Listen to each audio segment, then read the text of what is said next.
God is Saving the Best for Last in Your Life by Christy Smatley for SeatedInHim.com. Did God make an amazing promise to you that you were initially very excited about, but time has passed and the promise feels like it's fading from view? Do you feel like God just dangled a carrot over your head and that you might never reach it?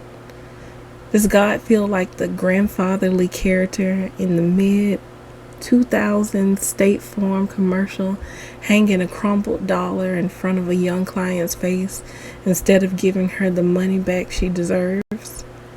If you answer yes to any of these questions, God might actually be saving the best for last in your life. Read the rest of this post to see how God might be preserving His promise toward you for future time. Jesus' story. In the Bible, we see baby Jesus being born. We meet him again as a 12-year-old boy in the temple when he disappeared from our view for 18 years. Jesus comes back to us as a 30-year-old man and attending a wedding in the city of Cana with his mother Mary. At the wedding, which would be a several days long celebration, the wine meant to serve the guests has ran out. No big deal. In modern times, this means that some of the guests who are only in attendance for the libation would fizzle out. However, in biblical times, not having enough wine would be a point of speculation and scandal.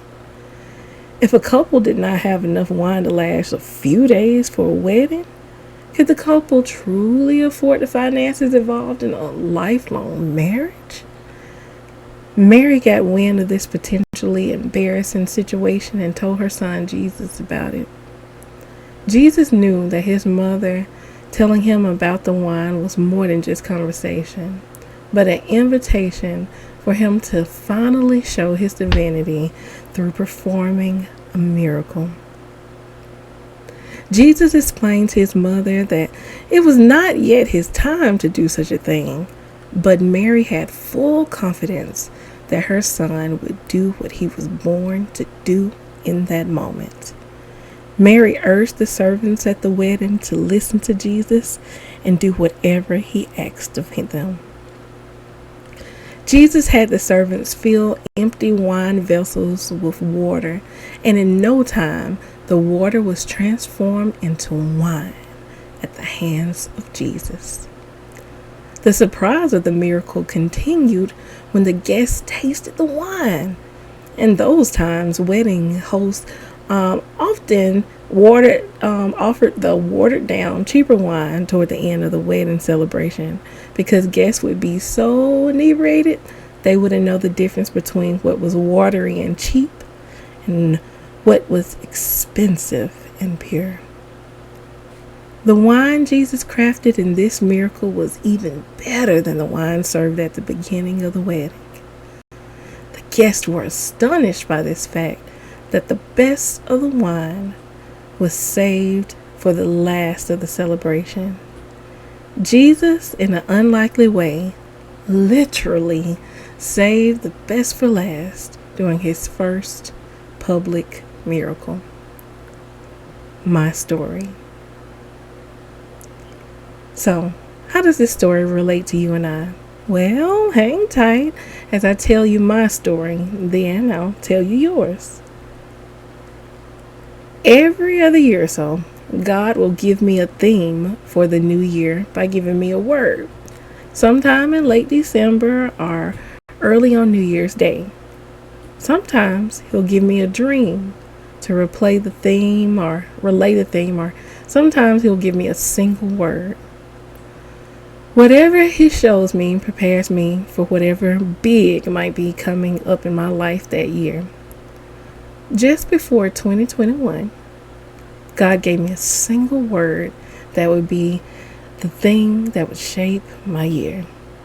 Though I don't really feel comfortable releasing that word just yet, I will say it was a beautiful one filled with hope and promise.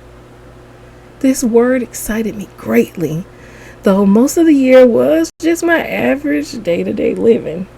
But then at some point in early June, I bought a book called The 40-Day Sugar Fast, where spiritual detox meets spiritual transformation by Wendy Speake.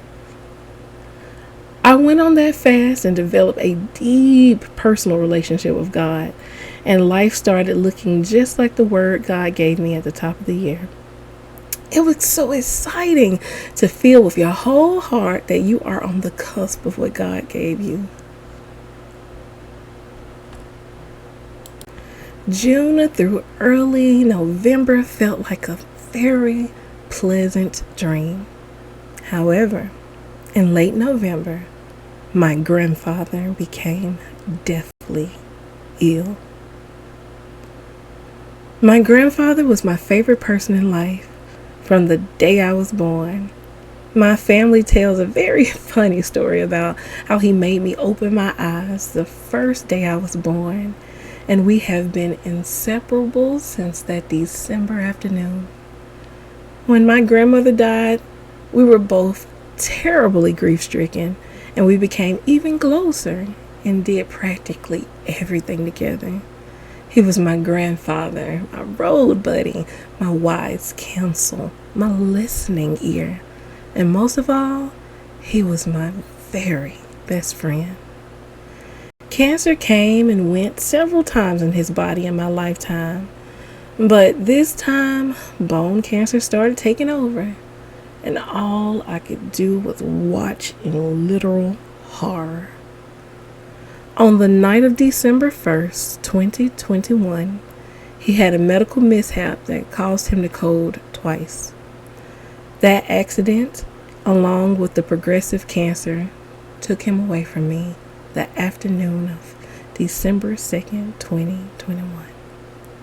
4 days before my birthday, and in the same month my grandmother died 11 years earlier. Like he witnessed my first hours at a hospital in early December, I witnessed his last the same way. To say I cried was an understatement. I cried so much and I was so saddened that I got to the point that I would only look in the mirror very briefly in the mornings. I did not want to look at that level of pain on my own face, and I did not want to see myself unadorned with his love for the first time in my existence. This was the kind of hurt that I do not wish on the living or the dead.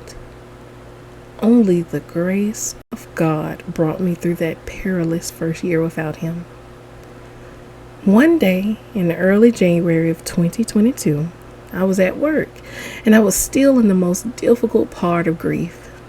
The part of grief where you are wondering what stage of decay your loved one is in, manically thinking of exhuming the person just to view them again.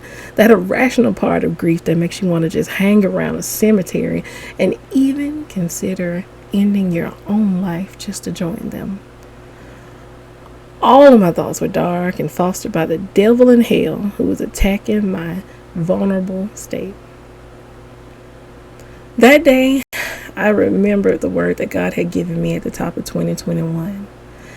And though the middle part of the year was quite promising, the end felt like hell. I asked God in my mind, why did he promise me something so beautiful for my year, and then it ended like this? Not only did I lose my grandfather, I lost his two sisters, who I also loved in October of that very same year. No sooner than a question entered my mind, the radio that was perpetually playing in my job commenced to spin a familiar tune. The first African American Miss America turned Grammy Award-winning artist Vanessa Williams' hit single from 1991 started to play softly. Save the best for last. Then the Holy Spirit whispered to me, God is saving the best for last in your life. our story together. The single word hit me hard. Not only did it confirm to me that it comforted me, it brought me back to the wedding in Cana where Jesus attended. Listen closely, because the word God gave me is for you too. Yes, bad things happen to you. The metaphorical wine of your life might run out like the sweet wine and savor of my grandfather's life on earth. But that does not mean God is dead or a failure. He can come into your situation like he did in the wedding in Cana and quite literally save the best for last. Sometimes we are in such a rush to get what we want and when we want it, but I now understand that the good of 2021 was just a foretaste of what God would do for me in the years to come.